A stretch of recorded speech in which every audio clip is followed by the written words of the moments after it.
باپ نے آ کر کہا بیٹی اس ملک کا بھی بادشاہ آیا تھا، اس ملک کا بھی، اس کا بھی ایلچی آیا، اس کا بھی آیا، اس کا بھی آیا، اس کا بھی آیا۔ زلیخا نے کہا سب آئے، مصر کا ایلچی نہیں آیا، مصر کے بادشاہ کا ایلچی پیغام لے کر نہیں آیا۔ کہا نہیں بیٹی وہاں سے کوئی خط نہیں آیا، کوئی ایلچی نہیں آیا۔ کہا بابا میں نے تو کسی کے ساتھ شادی نہیں کرنا ہے، میں نے تو شادی کرنا ہے تو صرف مصر کے بادشاہ سے کرنی ہے۔ اب کہا بیٹی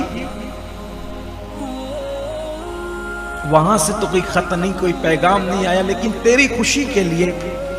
وہاں ہم خود پیغام بھیجیں گے۔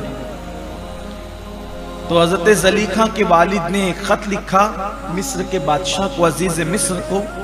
کہا ہماری بیٹی ہے، بڑی خوبصورت ہے، وہ تمہیں چاہتی ہے، اگر آپ چاہیں تو ہم اس کے ساتھ آپ کی شادی کر دیں۔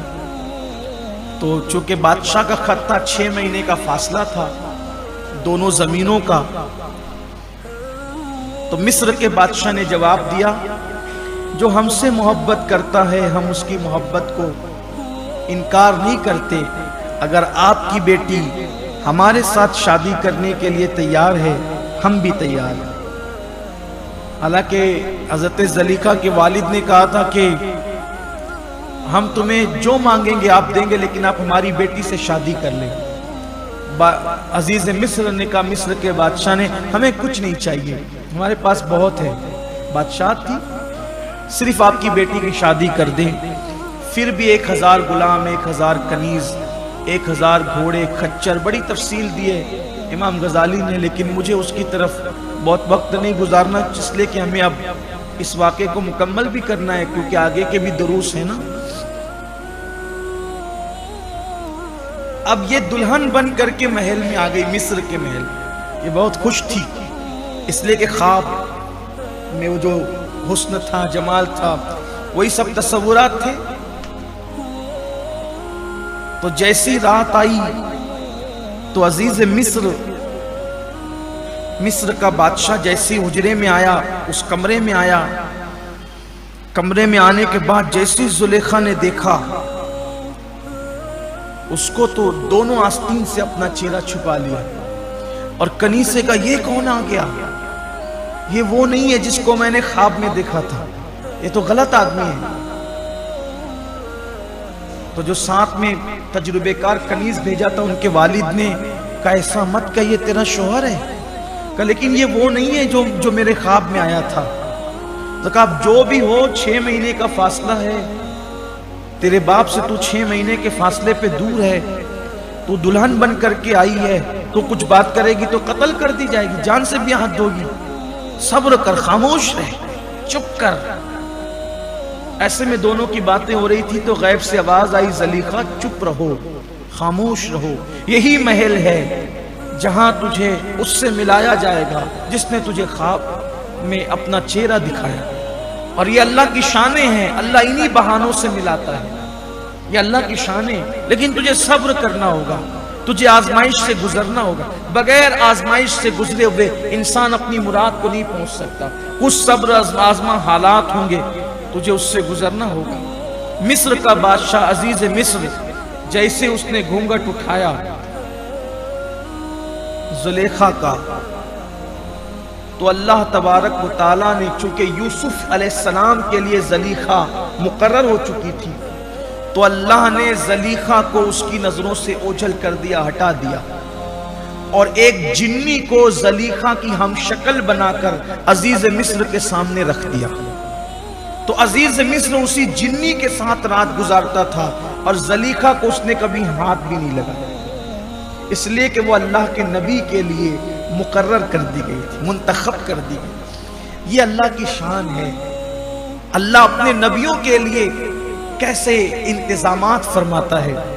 کیسی شانیں ہیں اللہ کے نبیوں کی کہ جو خاتون منتخب ہو گئی ہیں شادی کے بعد بھی اللہ نے اس کو محفوظ رکھا، یعنی وہ باقرہ رہی، جوان رہی، اس کے ساتھ بیوی جیسا سلوک عزیز مصر کبھی نہ کر سکا۔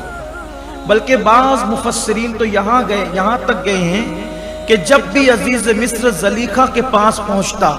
اس کی مردانہ قوت اللہ چھین لیتا، اس کی طاقت ہی باقی نہیں رہتی، یہ بھی قول ہے۔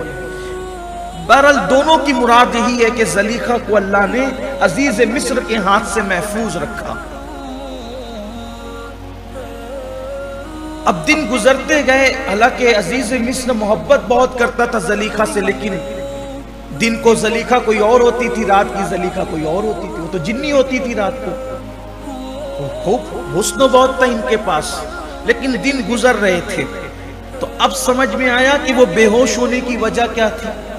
وہ فدا ہونے کی وجہ کیا تھی، یوسف علیہ السلام کے پیچھے پڑنے کی وجہ کیا تھی؟ وجہ یہی تھی وہ جو خواب تھا،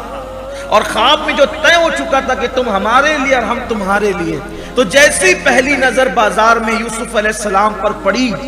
چیخ مار کر بے ہوئی، وہ تو وہی ہے، وہ بچپنے کا خواب ہے، وہی ہے یہ، اب ملے گا کیسے یہ؟ پھر زلیخا کی سہیلی نے کہا چپ کر، خاموش رہ، جلدی مت کر، اب وہ وقت آ گیا ہے، وہ وقت آ گیا ہے، تیری ملاقات کا اللہ ملانا جانتا ہے۔ یہاں رک کر میں اپنے نوجوان بھائیوں کو اور بہنوں کو بھی ایک پیغام دینا چاہتا ہوں۔ آج کل ہمارے نوجوان لڑکے اور لڑکیاں جو بھاگ کے شادی کرتے ہیں، ناجائز تعلقات قائم کر کے شادی کرتے ہیں، ان سے میری گزارش ہے، جو ہماری تقدیر میں ہے، کہاں یوسف علیہ السلام شام میں، کہاں زلیخا مصر سے بھی 6 مہینے کے فاصلے پر، لیکن اللہ کو ملانا تھا تو کیسے ملا ہے؟ جو تقدیر میں لکھا ہے وہ مل کے رہتا ہے، اللہ اسباب پیدا کرتا ہے، تو عجلت نہ کیا کرو، جلدی نہ کیا کرو، انتظار کرو، کوئی بھی چیز وقت سے پہلے نہیں ملے گی اور تقدیر سے زیادہ نہیں ملے گی، نہ تقدیر سے کم ملے گی نہ زیادہ۔ اطمینان رکھو، تھوڑا صبر اپنے اندر رکھو، انتظار کرو، کوشش کرو، صحیح راستے سے کوشش کرو، لیکن انتظار کرو۔ تو پھر زلیخا کو ہوش آیا، تو جیسے زلیخا کو ہوش آیا، زلیخا کی سہیلی اور زلیخا کی سرگوشی جو عزیز مصر تھا اس کی دوسری بیوی نے سن لی، یہ وہی ہے، کچھ بھی کرنا اس کو تو خریدوانا ہی ہے۔ تو اس سے پہلے کہ زلیخا کچھ کہتی عزیز مصر کو، مصر کے بادشاہ کی دوسری بیوی نے کہا اس غلام کو ہم نے نہیں خریدنا، نقصان ہوگا، کوئی خریدنے کی ضرورت نہیں، ہمارے پاس بہت غلام ہے، کیونکہ یہ مہنگا ملے گا، ہم کیا کریں گے اتنا مہنگا لے کر۔ اتنے میں زلیخا نے کہا کہ بادشاہ جو دینا پڑے دے دے، لیکن اس کو خریدے، چونکہ اس کے پاس حسن اور جمال زیادہ تھا، زیادہ سنی جاتی تھی۔ اس بیوی کی بات پر کوئی توجہ نہیں کی، اور زلیخا کی بات پر پھر عزیز مصر نے مالک ابن زاران سے کہا مالک کتنے میں بیچے گا، قیمت کیا ہے؟ جب مارکیٹ میں یہ بات ہو گئی کہ بادشاہ خریدنا چاہتے ہیں تو عذرائے ادب سب چپ ہو گئے۔ مالک کے پاس ایک فرشتہ آیا اور اس نے کان میں کہا کہو جتنا اس غلام کا وزن ہے اس کے ہم وزن سونا، اس کے ہم وزن کافور، اس کے ہم وزن کستوری، اس کے ہم وزن ابریشم، اس کے ہم وزن سچے موتی، اس کے ہم وزن یاقوت، اس کے ہم وزن جواہرات، سب تولو، ہم وزن چاہیے سب۔